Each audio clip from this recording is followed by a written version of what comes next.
நீ எல்லாம் என் பேரனாடா? இப்படி அப்பார்ட்மெண்ட்டே கூடி இருக்கும்போது அவங்களுக்கு மத்தியில வச்சு என் மூஞ்சில இப்படி கரிய பூசிட்டியே. உன் அம்மாவும் உன் பொண்டாட்டியும் என் நெஞ்சில குத்துனாங்க, நீ என் முதுகுல குத்திட்டல்ல. ஏற்கனவே வெந்து போயிருக்கிற என் மனசுக்கு நீ பேசினது ஈட்டி இறக்குன மாதிரி இருந்துச்சு. நீ எனக்கு செஞ்சது நம்பிக்கை துரோகம்டா.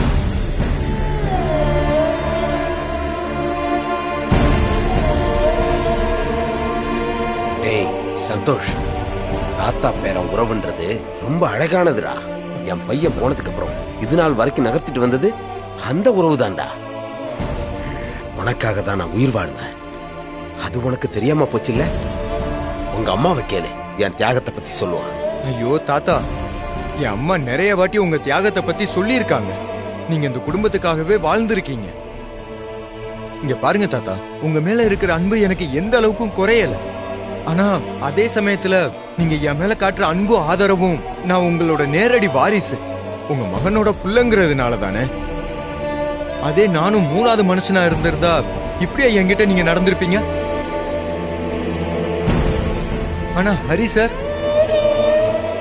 நான் அவரை வெறுத்து ஒதுக்குன காலத்துல இருந்து இன்னைக்கு வரைக்கும் அதே அன்போட என்கிட்ட பழகிக்கிட்டு இருக்காரு. இந்த குணம்லாம் யாருக்குமே அப்படி கிடைக்காது தாத்தா. இத பாருங்க, நான் ஏதோ சிச்சுவேஷன்ல எமோஷனலால இந்த முடிவை எடுக்கல. ரொம்ப யோசிச்சு நிதானமா தான் நான் அந்த முடிவை எடுத்திருக்கேன். அப்படி என்னடா அவன் என்ன விட முக்கியமா போயிட்டான்? அவனுக்கு நீ இவ்வளவு முன்னுரிமை கொடுக்க என்ன காரணம்? என்ன உரிமை இருக்குன்னு தானே கேக்குறீங்க? அவர் எனக்கு அப்பா.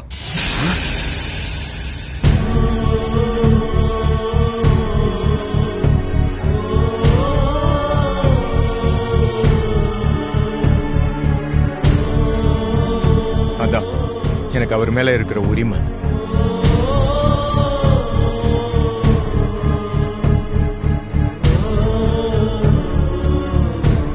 உங்களை மாதிரி நானும் அவரை வெறுத்து ஒதுக்குனவன் தானே. ஆனா இப்ப அவரோட நல்ல குணத்தை நான் புரிஞ்சுக்கிட்டேன், அதை நான் மாத்திக்கிட்டேன். அதே மாதிரி எனக்கு ரொம்ப நம்பிக்கை இருக்கு, ஒரு நாள் நீங்களும் உங்க பிள்ளை அவரை ஏத்துப்பீங்க. அது இந்த ஜென்மத்துல நடக்காதுடா. என் புள்ள இருந்த இடத்துல நீங்க வேணா வேற யாரா வேணாலும் வச்சு பார்க்கலாம், என்னால முடியாது.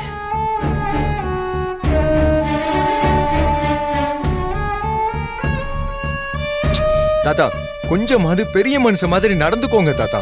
வயசு ஆக ஆக அனுபவத்துல பக்குவம் வரும்னு சொல்லுவாங்க. ஆனா உங்களுக்கு கோவம் மட்டும்தான் கூடிக்கிட்டே போகுது தாத்தா. அதுக்கு நீ இப்படியா தாத்தா ஒரு மனுஷனை பக்கத்துல வச்சுக்கிட்டு அவரோட மனசு கஷ்டப்படுற மாதிரி பேசுறது? என் குணம் எப்பவுமே இனி மாறாது. என் தலையெழுத்து இதையெல்லாம் பார்த்துக்கிட்டு நான் இங்க இருக்க வேண்டியிருக்கு.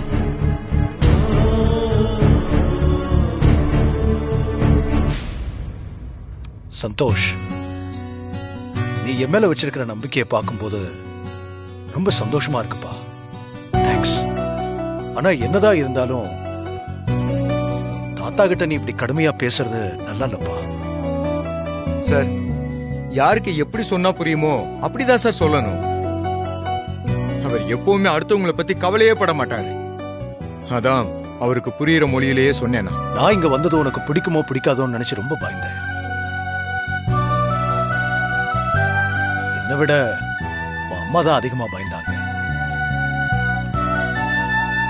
ஆனா நீ எல்லாரையும் சர்ப்ரைஸ் பண்ணிட்ட. சார், பவி ஒரு முடிவு எடுத்தா அது சரியா தான் சார் இருக்கும். அவ என்னை விட எல்லா விஷயத்திலையும் சரியான முடிவு தான் சார் எடுப்பா. அப்படிதான் சார் இதுலயும்.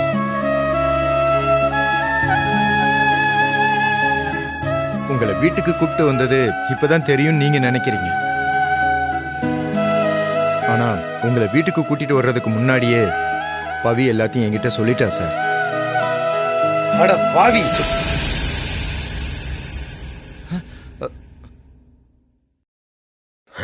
இது எல்லாத்துக்கும் காரணம் நீதானா? ச்சே, குடும்பமாடா இதெல்லாம். யார நம்புறது யார நம்ப கூடாதுன்னே தெரியல. இதுக்கு மேல ஒரு நிமிஷம் கூட இந்த வீட்டுல இருக்க மாட்டேன். அப்பா, அப்படியா? ஒரு நிமிஷம் தாத்தா, நீங்க இங்கே இருங்க. குட்டி என்ன தாத்தா?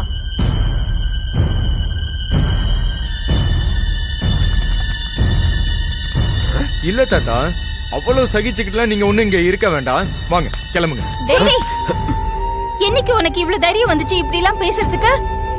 முதல்ல பெட்டியை உள்ள வை. உள்ள வை அப்பாவோட பெட்டிய. அம்மா அம்மா, யாரும் என் மேல கோவப்படாதீங்க. சில நேரத்துல தள்ளி இருக்கிறது தான் நம்ம பிரிஞ்சு போகாம காப்பாத்தும். சரியா?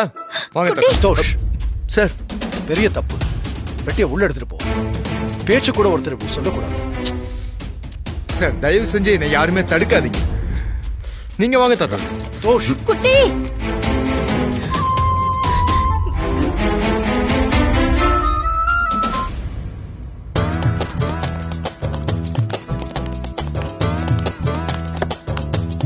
சரிங்க.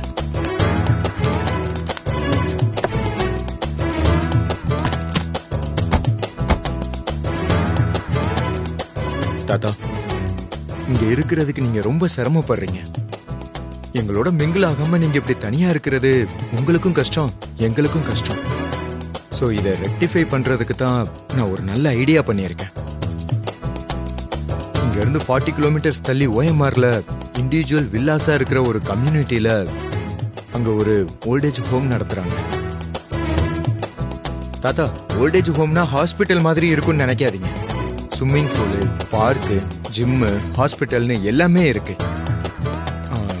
சிம்பிளா சொல்லணும்னா ஒரு 5 ஸ்டார் குவாலிட்டியில இருக்கிற ஹோம் தான். மந்த்லி 50,000 சார்ஜ் பண்றாங்க. அதை பத்திலாம் நீங்க கவலைப்படாதீங்க. மாசம் ஆனா நான் கட்டிடுறேன். அப்புறம் உங்களோட பென்ஷன் பணத்தை நீங்களே செலவுக்கு வச்சுக்கோங்க. உங்களை தனியா விட எனக்கு கஷ்டமா தான் இருக்கு. ஆனா நமக்காக இவ்வளவு நாள் கஷ்டப்பட்ட என்னோட அம்மாவோட வாழ்க்கை சந்தோஷமா இருக்கணும்னு நான் முயற்சி பண்றேன். அதுக்கு நீங்க வீட்டுக்குள்ளேயே முட்டுக்கட்டையா இருக்கீங்க. சோ எனக்கு இதை விட்டா வேற வழி தெரியல தாத்தா. சாரி. அண்ணா, மேப்பை பார்த்து கரெக்டா கொண்டு போய் விட்டுருங்க. சரிங்க சார். பேமெண்ட்டை பத்திலாம் நான் ஆல்ரெடி பேசிட்டேன். சரிங்க சார். ஓகேவா? Okay sir. கிளம்புறேன். பை தாத்தா. டேக் கேர் தாத்தா.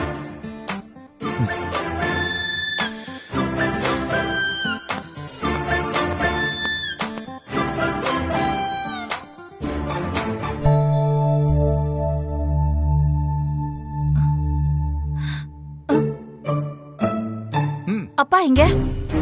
அம்மா, அவரை கார்ல ஏத்தி அனுப்பிட்டேம்மா. அவர் கிளம்பிட்டாரு. கிளம்பிட்டாரா? நீ அவரை அனுப்பிட்டியா? தப்பு குட்டி, ரொம்ப தப்பு. வயசான காலத்துல இப்படி பாத்துக்காம அனுப்பலாமா நீ? எப்படி அவரை அனுப்பிவிட்ட நீ? ஐயோ அம்மா. சந்தோஷ், என்ன இது? என்ன வீட்டுக்குள்ள வச்சுக்கிட்டு அவரை வெளியே அனுப்புனா நான் வந்துதான் இதெல்லாம் நடக்குதுன்னு என்ன தப்பா பேசுவாங்க? போய் அவரை அழைச்சிட்டு வா போ. சார், என்ன சார், எனக்கு மட்டும் ஆசை இல்லையா? அவருக்கு இங்க நடக்க போற நல்லது பிடிக்கல. அதுக்கு இடைஞ்சல் பண்ற மாதிரி ஏதாவது பண்ணிக்கிட்டே இருப்பார் சார். என்ன பண்ண சொல்றீங்க சார்?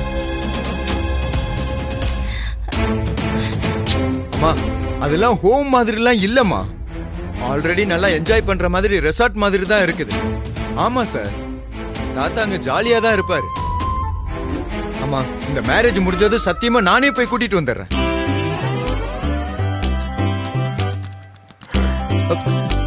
தாத்தா தாத்தா தாத்தா, என்ன எங்க போயிட்டு இருக்கீங்க? ஏதாவது மறந்துட்டீங்களா? நான் போய் எடுத்துட்டு வரேன். நான் ஏன் ஹோமுக்கு போனோம்? இது என்னோட வீடு. நான் பணம் போட்டு வாங்கினது. டாக்குமெண்ட் கூட என் பேர்ல தான் இருக்கு. ஒரு பைசா பாக்கி இல்லாம எடுத்து வைங்க, நான் உடனே போயிடுறேன்.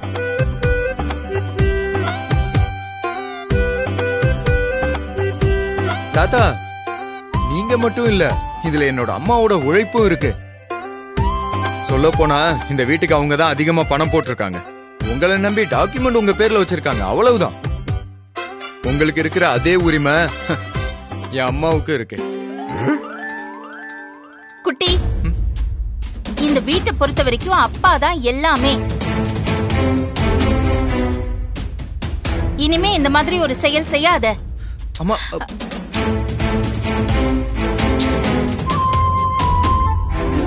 அம்மா, அம்மா. தாத்தா, கேட்டீங்களா? அம்மா சொன்னதை கேட்டீங்களா? நீங்க என்னதான் உங்களுக்கு கெடுதல் செஞ்சாலும் அவங்க உங்களை விட்டு கொடுக்கவே மாட்டாங்க. எனக்கு நம்பிக்கை இருக்கு தாத்தா. நீங்களும் ஒரு நாள் அம்மாவை புரிஞ்சுக்கிட்டு அவங்களோட ஃபீலிங்ஸுக்கு மதிப்பு கொடுத்து நீங்க ஏத்துப்பீங்க. கிழக்க உதிக்கிற சூரியன் மேற்க உதிச்சாலும் அது மட்டும் நடக்காது. தாத்தா ஏய் சந்தோஷ். ம்.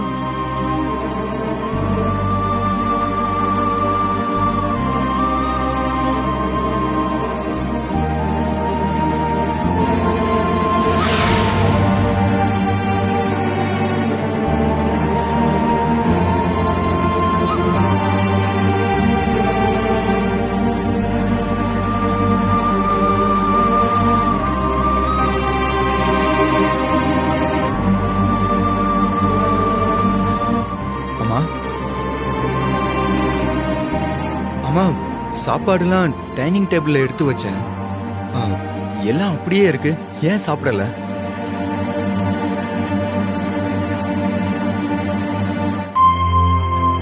அம்மா அம்மா, என்னம்மா ஆச்சு? ஏன் ஒரு மாதிரி இருக்கீங்க? எல்லாமே ஒன்னாலதான். அப்பாவை ஒரு ஹோம்ல சேர்க்கறதுக்கு நீ எப்படி முடிவு பண்ண? அவர் நமக்காக தானே இவ்ளோ வருஷம் நம்ம கூட இருக்காரு. அவரை இப்படி பண்றதுக்கு உனக்கு எப்படி மனசு வந்துச்சு குட்டி? டேய், உன் மேல அவர் உயிரையே வச்சிருக்காரு. உனக்கு ஒண்ணுனா அவர் துடிச்சு போயிடுவாரு குட்டி. அவர் பாசத்தை உன்னால புரிஞ்சுக்க முடியலையா? ஐயோ அம்மா, எனக்கு அது எல்லாமே தெரியுமா. ஆனா இப்ப இருக்கிற சூழ்நிலையில அவரால் இந்த கல்யாணத்துல ஏதாவது இடைஞ்சல் வருமோன்னு தான் நான் இப்படி எல்லாம் பண்ணினேன். என்ன குட்டி பேசிட்டு இருக்க? அம்மாவுக்கு கல்யாணம் பண்றதுக்கு பத்திரிக்கை அடிச்சிட்டு வர, அத கொண்டு வந்து எல்லார் முன்னாடியும் படிச்சு வர காட்டுற.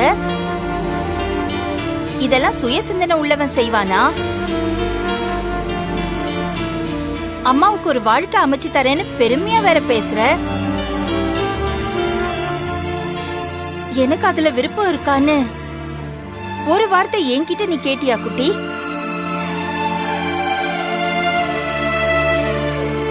இதுதான்டா ஆண் ஆதிக்கத்தோட மனோபாவம். எனக்கு நல்லது செய்யறதா இருந்தாலும் கெட்டது பண்றதா இருந்தாலும் உன்னோட இஷ்டம் தானே. அம்மா சாரிம்மா, நான் உங்களுக்கு பிடிச்சத சர்ப்ரைஸ் பண்ணலாம் தான் நான் இப்படி எல்லாம் பண்ணினேன். மத்தபடி உங்களை தாழ்வால நினைக்கலமா நான். இல்ல குட்டி, நீ தப்புக்கு மேல தப்பு செஞ்சிட்டு இருக்க. அதுவும் நம்ம தப்பு பண்ணலன்ற ஒரு நினைப்பிலேயே பண்ணிட்டு இருக்க.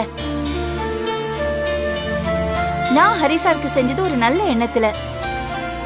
என்னோட இக்கட்டான நேரத்துல அவர் என் கூட இருந்திருக்காரு. அவருக்கு இப்ப கஷ்ட காலம். இந்த நேரத்துல நம்ம எல்லாரும் அவர் கூட இருக்கணும்னு நான் நினைச்சேன்டா. ஆனா இன்னைக்கு இந்த சமூகம் தான் உறவு முறையெல்லாம் வச்சு எங்களோட நட்பை களங்கப்படுத்திட்டு இருக்க. நீயும் அவங்களோட சேர்ந்து இப்படி பண்ணா என்ன அர்த்தம் குட்டி? அம்மா, நீங்க இத்தனை வருஷம் எனக்காக தனியா வாழ்ந்துட்டு இருக்கீங்க. போதுமா, போதும். அதுதான் உங்களுக்குன்னு ஒரு வாழ்க்கை வேணும்னு தான் நான் அந்த ஏற்பாடெல்லாம் பண்ணினேன். குட்டி, அம்மா ஒரு புள்ளைக்கு செய்யறது கடமைடா. நான் மட்டும் இல்ல, கணவனோட வாழற எல்லா அம்மாக்களும் அப்படிதான் வாழ்வாங்க. இது உலக நியதி. இதெல்லாம் பெருமையா பேசுறதுல பிரயோஜனம் இல்ல. அப்படி அம்மாவுக்கு ஏதாவது செய்யணும்னா நீங்க நல்லபடியா வாழறதுதான். அதை விட்டுட்டு உனக்கு ஒரு வாழ்க்கை அமைச்சு தரேன், கல்யாணம் பண்ணி வைக்கிறேன்னா எனக்கு ஒத்து வராது. முன்னாடி எல்லாம் என்ன புரிஞ்சுக்காம நீ என்ன தொந்தரவு பண்ண. இப்போ புரிஞ்சுக்கிட்டு எனக்கு நல்லது பண்றேன்னு தொந்தரவு பண்ற.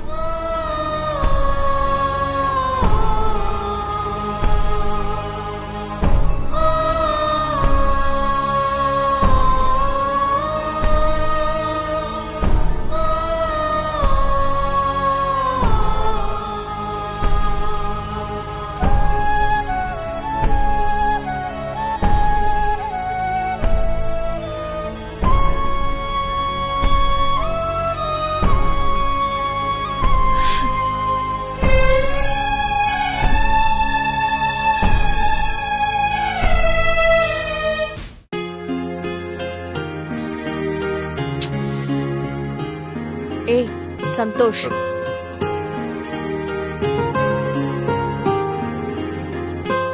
பாரு பவி, அம்மா எப்படி எல்லாம் பேசுறாங்கன்னு. இப்ப என்ன பண்றதுன்னே எனக்கு தெரியல. அவங்க பேசுறதெல்லாம் நான் கேட்டுட்டு தான் இருந்தேன். நான் அத்தை கிட்ட பேசிக்கிறேன். நீ மனசு போட்டு குழப்பிக்காத, சரியா? போ. பாத்துக்க. ம்.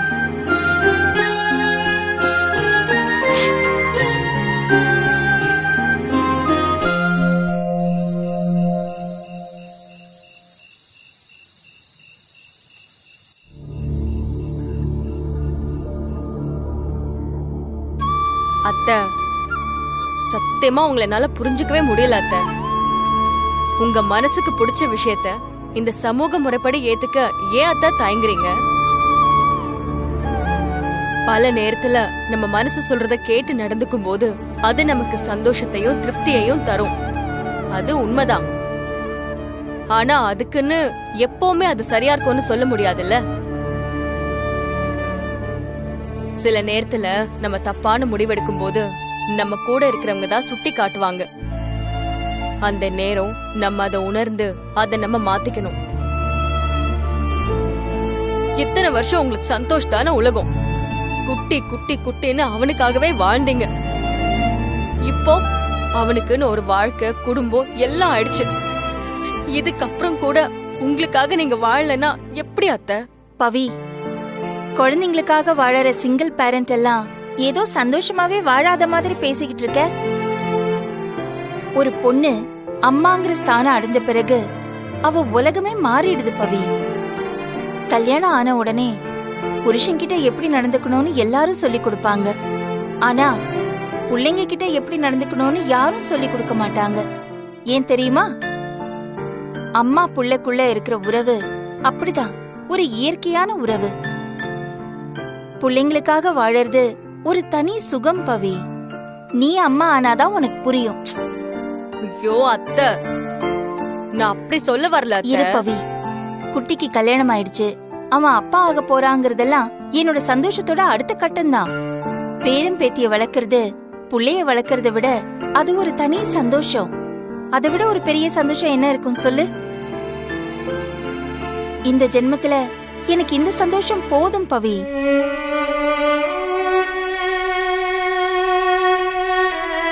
ஹரி சார் எனக்கு பிடிக்கும். அவருக்கு ஏதாவதுன்னா நான் முதல் ஆளா போய் அவருக்காக நிப்பேன். அதுக்காக ஒன்னாதான் வாழணும்னு ஒன்னும் இல்லையே. என் விருப்பத்துக்காக நான் கல்யாணம் பண்ணிக்கிட்டா நாளைக்கு அது உன் புள்ள வரைக்கும் பாதிக்கும் பவி. அத்தை, தர்க்க ரீதியா உங்க பக்கம் இருக்கிற நியாயத்தை நீங்க நல்லா சொல்றீங்க தான்.